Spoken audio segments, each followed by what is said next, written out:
welcome here to the finals of the Richmond Open. It's our last standard open before we rotate into Kaladesh. Ted Felicetti, Jacob Hagen, they're our finalists in what was one of the best top 8s of the year. It's a surprising pair of characters in the finals. For Ted, it's really his breakout tournament. The top 8 had Shaheen Sarani, Frank Scarron, Cedric Phillips, Todd Anderson, Noah Walker. 9th was Ben Friedman. 10th was Ross Merriam. This was a great tournament, but these two men are now in the finals. They've really proved themselves by making it this far, but only one of them can walk away with the trophy. So, Ted on the plate. He's the 6th seed. He gets a Forest. Jacob Hagen, Oath of Nissa's Forest into Finding Another Land. But Ted, ready at the 2-drop Duskwatch Recruiter. And this is the first time we've seen the Crush deck play against any sort of aggressive strategy. Right. And for the Band Company deck, cards like Duskwatch Recruiter, Tireless Tracker, they're really important against sweepers like Languish, like your opponent casting Tragic Arrogance. Sure. They're less good against what Hagen is up to. When his sweeper is Crush of Tentacles, he's just putting the stuff in your hand anyway. He's not really concerned about cards in hand. Once he starts gaining that momentum, he's winning the game. Turn 2, Den Protector face up for Hagen. He's going to throw that blocker out. For Ted, it's going to be a Nissa and a land and a pass.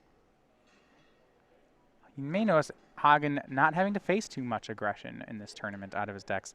One of his losses, a couple rounds before the top 8, played against Cedric Phillips. He's the quick match 2-0 for Cedric. Mono white, not really something he has that much game against, but largely gets to avoid it. I mean, you looked at our day 2 breakdown, 70% of the field was on Company or on some sort of Emrakul deck. Mm-hmm. The Emrakul matchups seem overwhelmingly positive for Hagen's deck. Look at his hand. Explosive Vegetation, Sight Beyond Sight. May have to look up some of those. That one's just a 4-mana card drawer, but it's a pretty good card drawer at that.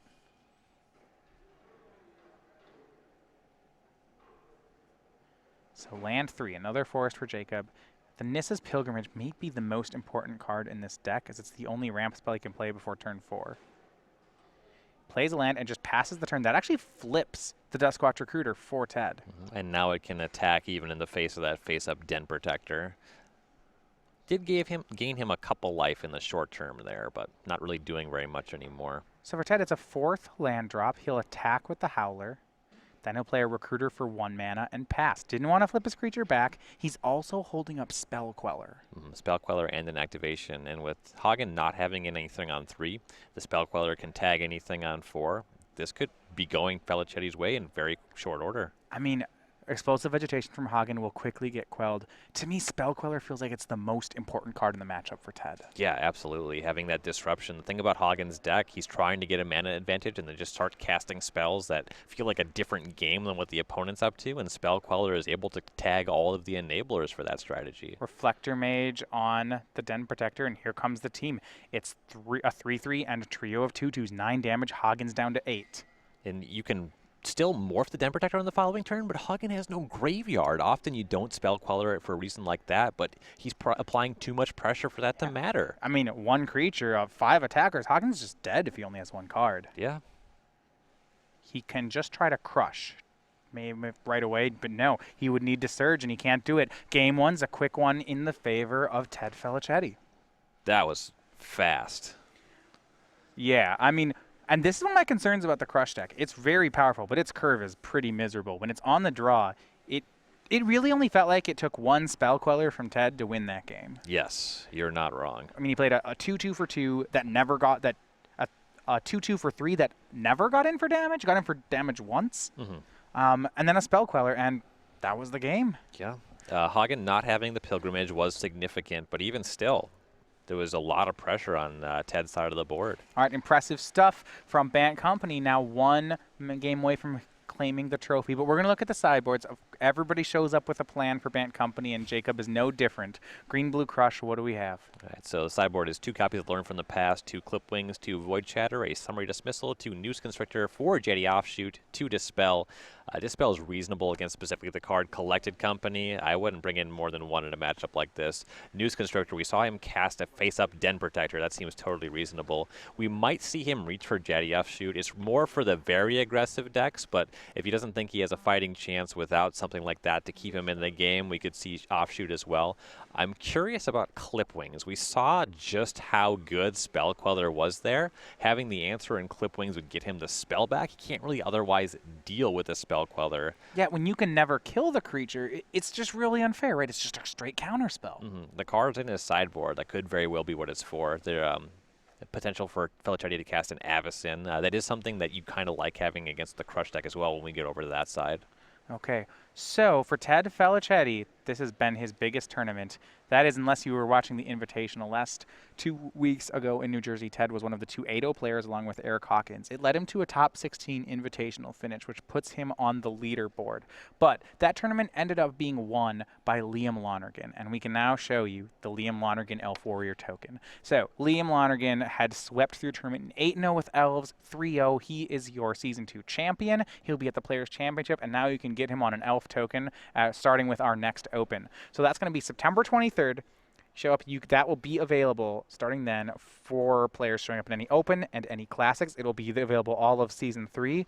And if you can't make it out to one of our events, we do ship them with orders from StarCityGames.com. So make sure to put that in. And this is a pretty great one. And especially if you're a fan of Elves, you don't just need one. No deck makes one Elf token. And Lonergan proved that Dwinnen's Elite is well positioned in Modern. 8-0 run in the Modern leg of that Invitational, the Modern top 8, he won it.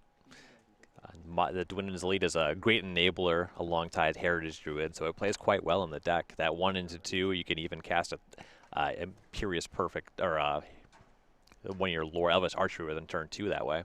And what would a win mean here for Ted Felicetti? So, mentioning his top 16 Invitational finish, he has put himself in the last 2 weeks from an unknown to onto the leaderboard, and a win here is going to do even more. You see in 15th place, he's sitting behind, first of all, newly minted world champion Brian Braun-Duin at 21. A big congratulations to Brian. Oh yeah, congratulations. Very well deserved. And for our Open here, we might have 2 champions on this leaderboard. Ted's now a game away. And with this win, this will really move him up the standings, be into one of those top 3 spots. He should own one as early as next weekend. We saw Jadine Klemperens, a great finish as well this weekend. Ross Miriam in 10th. A lot of those players competing for these top spots. Felicetti, if he wins, that's 30 Open points. He could very well be number 1 on the leaderboard here. Yeah, no one else here looks to be in our top 8 this weekend. Some points acquired across the board, but really good grounds for Felicetti. All right, going back to our match here. Ted will be on the draw. Now I want to look at his sideboard. Game 1 was pretty great. If you can do it again, I like his odds. Now, when you're playing against a deck as strange as Green-Blue Crush, a lot of times your cards don't matter. So what does matter, then, is the question. So the sideboard is 2 Dromoka's Command, 2 Gideon Allies End a card, 2 Clash of Wills, 2 Tragic Arrogance, 2 News Constrictor, a Tireless Tracker, an Ojutai's Command, an Archangel Avacyn, a Summary Dismissal, and a Tameo Field Researcher. Everything that says counter target spell, whatever, it's going to play here. Clash of Wills, if you can get that in an early ramp spell, that's going to be very significant. We saw what Spell Queller did to Jacob in that game. Summary Dismissal is a little bit slower, but you want to have something for part the Water Veil, so that's going to play here. And then the other card that I really like is the Archangel Avacyn, specifically just because it's a big threat with Flash that can help you get back on the table immediately against a Crush of Tentacles. Yeah, we saw Clash of Wills not do the trick out of Todd Anderson's deck, but when you're playing Bant Company, you get to play it behind some pressure, and it's a world of difference. Ted on a 6-card hand here. He'll be on the draw. Scries to the top. Jacob's the first player of the game. It's Noose Constrictor, one of the cards out of the sideboard for this matchup. Just getting a little bit lower to the ground, trying to blunt any potential early offense. Yeah, a lot of times we see Jacob with extra cards to spare. He gets so many off of something like Nissa's Pilgrimage. He's actually going to attack with the Constrictor, putting Ted down to 18, and immediately Nissa's Pilgrimages. It's the best card in his deck, or at the very least, the most essential one. Right. This is really where things start. That's his first ramp spell that he casts. So we go over to Ted's turn. He'll loot with Jace.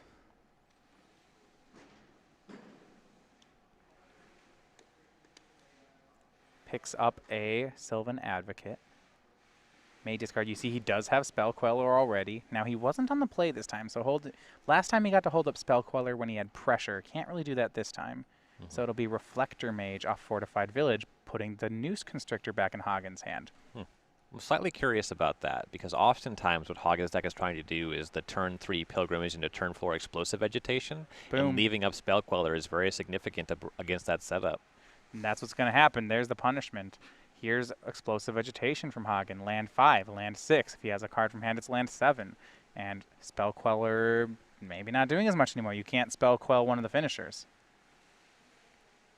Though when you look at his finishers, a lot of them, when you're talking about Den Protectors and such, Spell Queller may still be good later in the game. Though I agree that Ted would wish to have one. There's a lot of stuff that it catches. The deck does have a very small number of cards that it's trying to draw to. A lot of things it's casting, like Anticipate. Sometimes you can catch that in a situation where you know they're trying to top deck, and that'll be huge. Ted loots a second land away with Jace. That puts him to 2 cards in his graveyard. We go back to Jacob for his 4th turn. It's going to be Sight Beyond Sight. That'll be Spell Quellered for sure from Ted. And Jacob did pick up a sideboard copy of Dispel, which will enable him to fight over any of Felicetti's sideboard counterspells or the main deck Collected Companies. Noose Constrictor, now played from Jacob. It's off Reflector Mage. He'll pass Ted's Cracks the Evolving Wilds. That's now card number 3 in the graveyard. And the Constrictor is going to do a good job of stopping that Spell Queller from attacking. Hey, it does actually have reach. Yeah. It's an island, so Ted's mana pretty perfect here, but his threats are light. If I'm Felicetti, I'm totally on board with attacking this Reflector Mage and trading with the card in Hagen's hand, though. Ted very quickly can see Ted wants a Planeswalker. His land for the turn is another Evolving Wilds. It's card 4. Jace looting will get him up to card 5. Those graveyards all lands at the moment. So Jace loots. Draws Collected Company. I'll take that one. Yeah, it's better when Hagen doesn't have a Dispel in hand, but you're not wrong. The Jace will enable him to flash it back down the road anyway. So Jace, now a Planeswalker. He can plus it and shrink the Noose Constrictor. And now, do you think he attacks into it? If Jacob wanted to kill it, yeah, he'll swing Reflector Mage. I was saying if Jacob wanted to kill it, he could pitch 3 cards. Were there enough cards in Jacob's hand to block the Spell Queller even? I think it was exactly 3. Okay, yeah, you're right, it was. And Sight Beyond Sight does draw a couple cards anyway. Den Protector face down for Hagen. He's kind of hedging against Hagen's existing hand being terrible. For sure. Hagen passes. Belichick's going to go for Collected Company, but Jacob has the Dispel at the ready and has enough mana actually to Den Protect it back. That is significant. That'll turn off the Jace flashback shenanigans. Nissa, the play from Ted. Really wants that 6th land. That'll mean the Sylvan Advocates down the road will be good. So now still has Spell Queller up. Plays the Forest he finds of Nissa. Jace is at 6. He's got 2 attackers, but no great attacks right now. Jacob at a very healthy 16. And both players know that that's a Den Protector there, so that's going to inform Felicetti's decisions from here.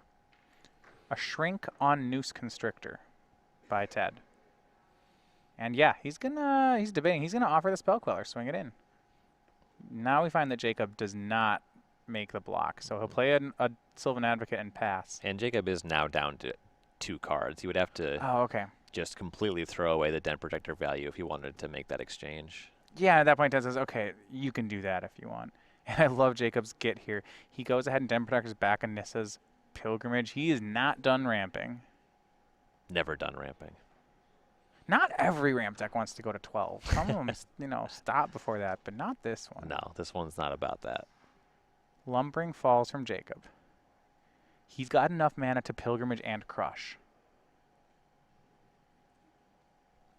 That would unlock his Sight Beyond Sight. Here's Nissa's Pilgrimage. I think he makes that play. That looks great. Yeah. Gets back his Den Protector. Yeah, Forest into play, 2 more into hand. That's some more fodder for the Noose Constrictor if he cares to put it there. The Crush isn't going to change too much. It blunts the current assault, though Felicetti will just be able to Reflector Mage away the Octopus token, get a Spell Queller back to start quelling some spells again. Yeah, Jacob playing land. Wait, already played one. Now we see, it looks like Crush in his hand if he goes for it.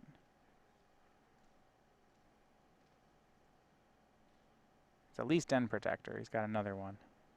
So I suppose with 5 mana, he could just face down another Den Protector. Yeah, with only 5, though, he's not able to represent Dispel. He'll pass. Questionable. Not actually sure now. He may not have the Crush of Tentacles just yet. Yeah, not casting it there does surprise me. Yeah, I don't. Well, maybe a misread on that. We'll go back to Ted's turn though. He's got Spell Queller in hand, Sylvan Advocate in hand. Jace getting dangerously close to ultimate. It's going to shrink Noose Constrictor. Now, no land number 7 for Ted, so he can't actually flip the Nissa just yet. Sylvan Advocate's going to swing. Spell Queller won't, so it's only 4 damage. Jacob going to 10. Ted playing another Advocate and then just passing. Yeah, now Hagen under very significant pressure. Interested there. Ted is still plussing the Jace. He could have exposed. Maybe a main phase flashback of Collected Company doesn't do anything. Well, he has 6 mana in play, and he has Spell Queller in hand. Okay. Doesn't exactly want to tap off that card. Right. Not to mention, if a crush happens here, I want to be able to recommit Spell Queller to get that Sight Beyond Sight again. That seems reasonable. Hagen's going to go for Den Protector, but Ted's going to Spell Quell it. And that's actually really powerful, because even if Hagen can deal with that Queller, he just gets a face-up Den Protector. And that card, that blue card in Jacob's hand, not Crush of Tentacles, was actually Ascend to Sleep. That is worse by an order of magnitude. Right, Ted drawing the 7th land. Nissa pluses, puts another Spell Queller in his hand. Oh my. Here is Jace flashing back Collected Company. Ted is going for the kill. This one's looking to be over pretty quick here. If this hits good enough, it's going to get him there. 6 cards, no creatures, just 1. It's Sylvan Advocate, so Jacob may have another turn. Yeah, wanted to find a Reflector Mage to clean up this stuff on the ground. His attack will do a fine job of that, though. Keep in mind, both players know what Ted's last card is. It's a good one. It's another Spell Queller. Yes. That Ascend to Sleep is not going to resolve through that. Ted going to attacks. Kind of decide what all he wants to swing with. And then Jacob says, wait, I have plays before attacks. Going to use this Send to Sleep. And Ted doesn't even think twice. Quell that.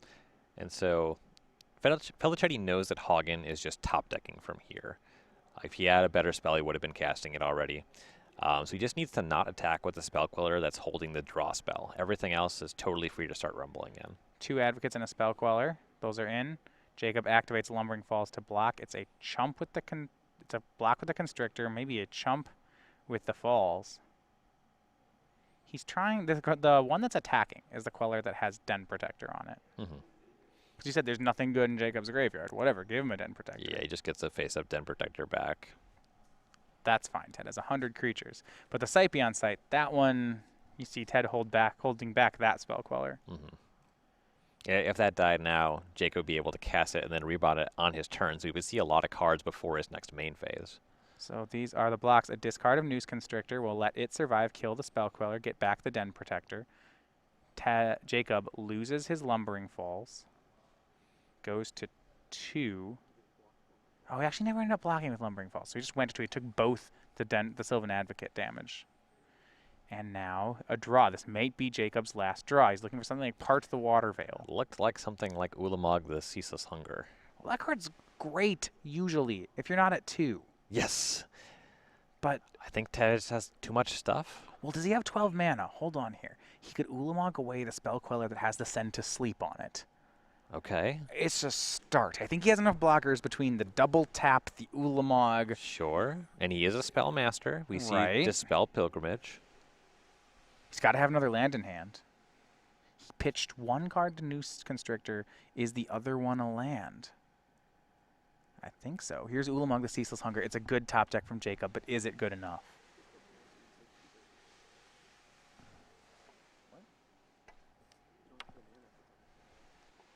All right, but no, when he gets so he casts it for free, gets back his Send to Sleep and his Sight Beyond Sight. Those are get cast for free. So Send to Sleep gets 2 Advocates, and they don't untap.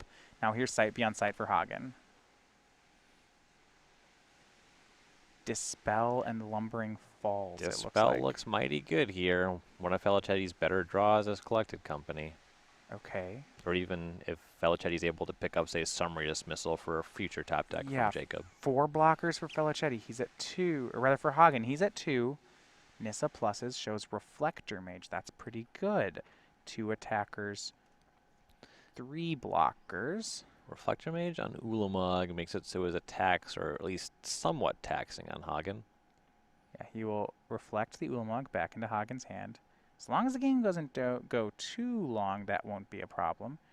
Jace will tick up to 6. There's no instance, so that's easy enough. And it's very likely that if Felicetti is not winning this game on the next turn, he's not winning it at all. So I do like aggressively going for that Reflector Mage. Ted will shrink Noose Constrictor, attack with Advocate. This is a lethal attack, so he'll get a chump block for it. And 1 Den Protector jumps in the way. Jacob had an option. If he'd blocked it with both Den Protectors, he could have traded. No interest there. No. And here's a draw. Now, did Jacob rebound his Sight Beyond Sight? I think he missed that, but he drew Crush of Tentacles. Okay. So he's got a chance. I really like how Surge works with Rebound, by the way. Yeah, that is nice. It's a free roll. Here's the Crush. Yeah, he's just playing it for 6. Everything back in the hand. If Jacob survives another turn, that Ulamog's online again. And Felicetti no longer has a Spell Queller that was out, so he can't just flash in that threat. Yeah, there were 3 Spell Quellers at one point. One of them didn't get bounced, though. Yeah, they're all gone.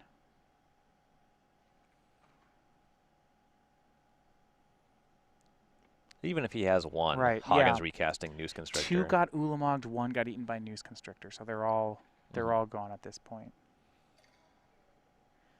Jacob at 2, but this is going to be tough. Ted does not actually have hasted threats in his deck. Something like a Lumbering Falls could work, but he doesn't have one in play. Though the Ulamog is not necessarily lights out. I think Hagen still has to draw something from here. Den Protector face down for Hagen. Though Den Protector Crush of Tentacles sort of buys him a ton of time. How about this draw, though, for Ted? I think he draws Tameo, Field Researcher. I don't know if it's good yet, but it will be good down the line. Oh, should it? Yeah, after the Ulamog's on the table, you can use it to tap it down. Yeah, tap down 2 blockers. He only needs 1. All his creatures have 2 power, and Jacob doesn't gain life in this match. So all he needs is 1 connect with any creature at some point here. Right. So Nissa flips Nissa by playing a Forest. Does he get a card or does he get a 4/4? This is pretty close. Looks like he hasn't decided yet. He's not sure. Both are kind of appealing. Hand 2 Reflector Mages, 3 Sylvan Advocates. Keep in mind that Den Protector can just keep crushing. Right. Nissa makes a 4/4. Ted plays an Advocate, plays maybe another Advocate. You can make the play that another Advocate forces the crush on the following turn, but Jacob will do it. He's not stopping that from killing him. Well, Jacob can just do this every turn, right? Crush, Den Protector, crush. Right. Yeah, all right. Felicetti's deck does have 2 Lumbering Falls. So he's able to keep doing this and produce that. That changes the equation somewhat. Yeah, this is actually this is a lock. Jacob gets back the crush with Den Protector. Until Jacob wins the game, it's a lock. He just keeps crushing every turn. And there's nothing you can do with Reflector Mage to stop Hagen from morphing Den Protector every turn. Noose Constrictor for Hagen. This is pretty sweet. That's his Surge Enabler. Sure. Crush of Tentacles. Has to tap double blue for that, so we're going to redo that tap. But he does have the blue, so it's fine.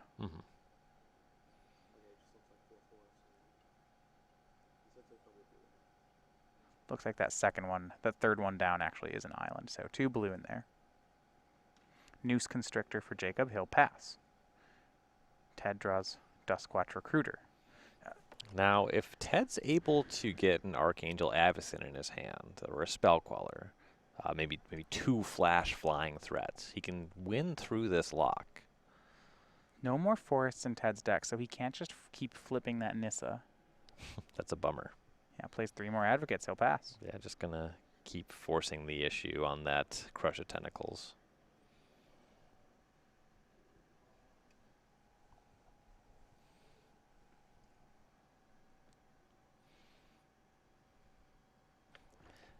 It's possible that Felicetti's line was supposed to be just play recruiter and double recruit to try to produce those flash threats. Though, if you don't force the action on the crush, then the next turn's an Ulamog turn, or maybe he finds part of the Yeah. water veil. So it is a tough spot. You talk about the flash sets. We're looking at the 4th spell queller. We're looking at some number of Archangel Avis, and he could have anywhere between 0 and 3 depending on how he's sideboarded. But that's actually it. Then he's already gone through 3 of his spell quellers. Right. And a lot of his counterspells, cards like Clash of Wills, those aren't going to work anymore. So Den Protector for Jacob, resetting the crush lockup. Plays it, flips it, gets a crush, crushes, everything bounces, Octopus back.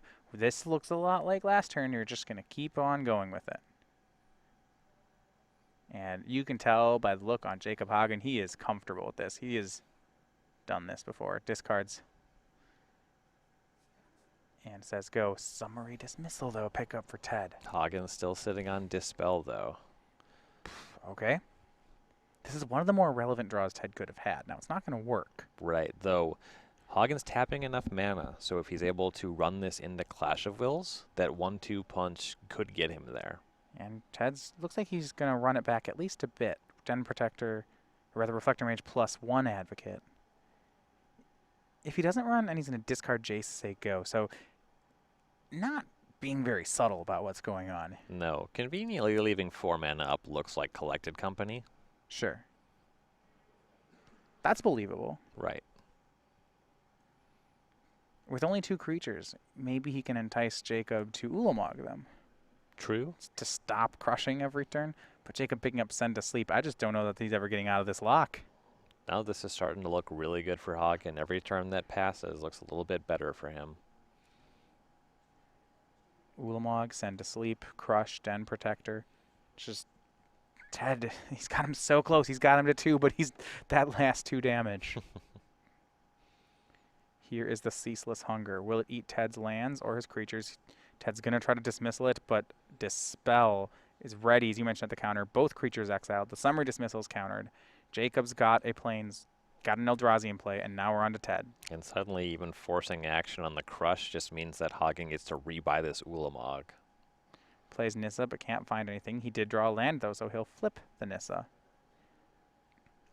If there were a window earlier for Ted, I'm not sure it still exists. We were looking for something like Lumbering Falls.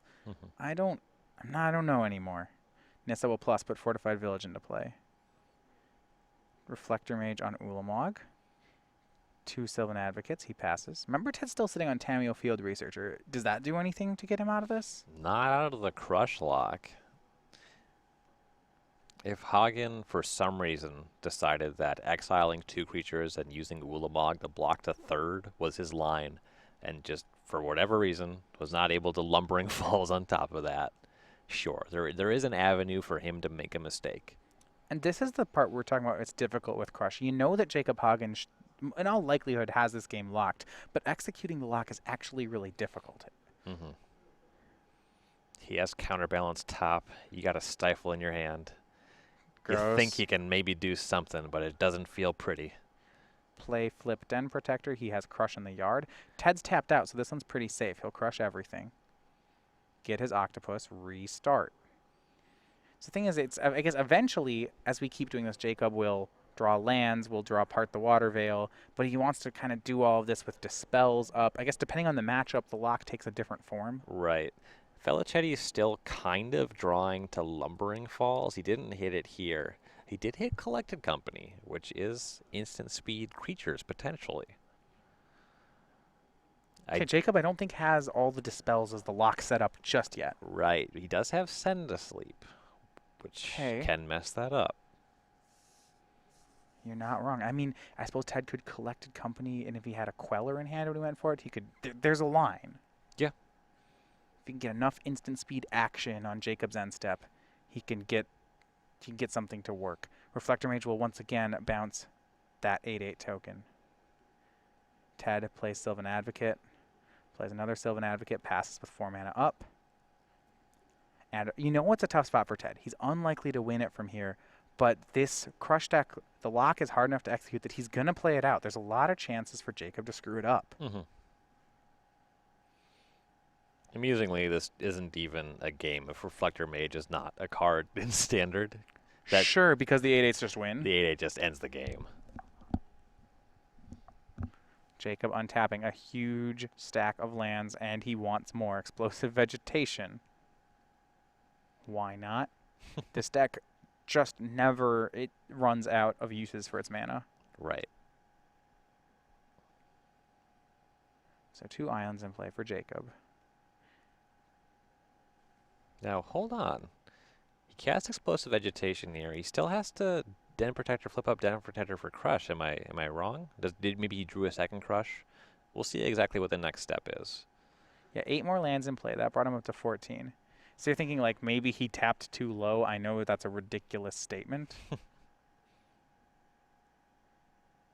Another Noose Constrictor. I guess he can just play it on the table. Looks like 2 Send to Sleeps. It's unlikely Ted has enough cards, but he's going to go for this Collected Company. Is it going to work? Did Jacob mess up the lock? We'll see. Spell Queller, Tireless Tracker, Duskwatch Recruiter.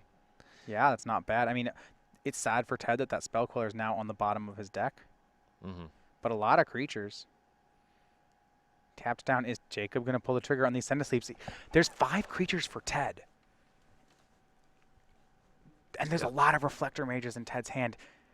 There's a chance here that Jacob... Well, he has Tameo, which can just tap down Oh, the Noose wow. Constrictors. Yeah. So Hagen has access to two Send to Sleeps, and Lumbering Falls is still untapped.